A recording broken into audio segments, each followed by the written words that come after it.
Mne sa tie uniformy strašne páčia, aj tá kombinácia tých farieb a nemám s tým žiadne problémy. A čo povedala mamina, keď sa dozvedela, že zavediete uniformy? No tak povedala, že ona to tak veľmi nechce, ale ja som ju prehovoril.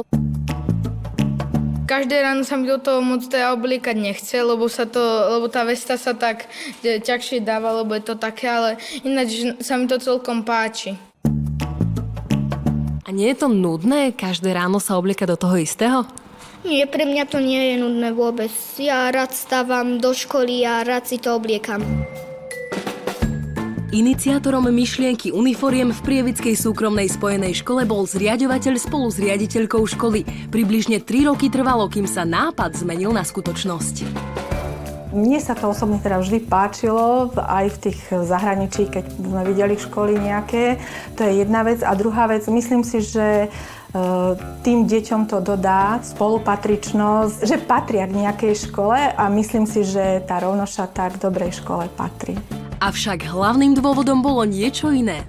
Aby deti sa naučili do školy chodiť upravené, aby nechodili v maskáčoch, v teplákoch a rôznych iných odevoch, ktoré do školy nepatria. Pretože škola je akademická pôda a podľa toho sa už musia učiť správať deti od mala.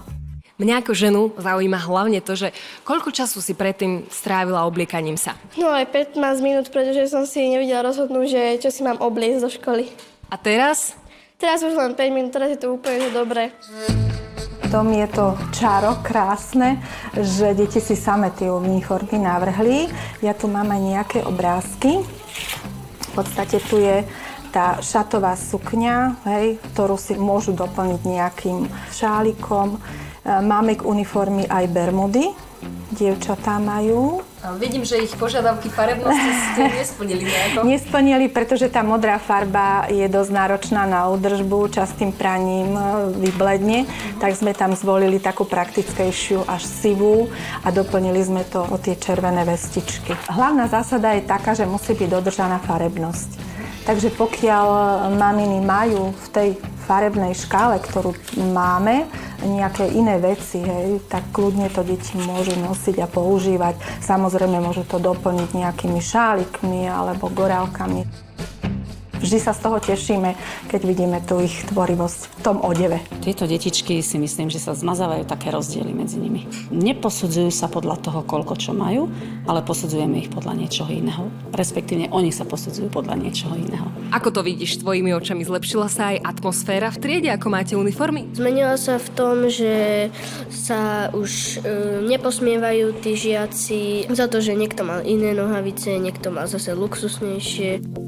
Prišli deti, ktoré mali krásne tričká, moderné, drahé. V triede sú deti, ktoré nemajú takéto veci a už boli problémy.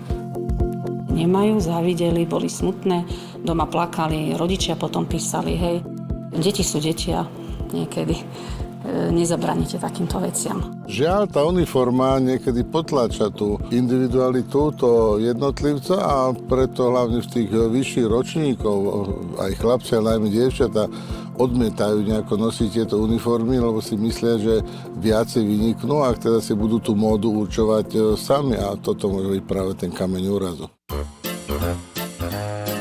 Učitelia sú ale presvedčení, že individualita dieťaťa by sa nemala merať a dokazovať oblečením, ale tým, čo majú v hlave. Riaditeľka preto plánuje zaviesť uniformy aj na druhý stupeň. Hoci sú rovnošaty teraz diskutovanou novinkou, ktorá priniesla škole novú atmosféru, riaditeľka na záver dodáva, že základ dobrej nálady vidí v niečom úplne inom. Tú atmosféru a klímu v škole nerobia rovnošaty, ale robia vzťahy medzi učiteľmi a deťmi a hlavne teda aj medzi rodičmi. Vzájomné vzťahy robia tú klímu dobrú.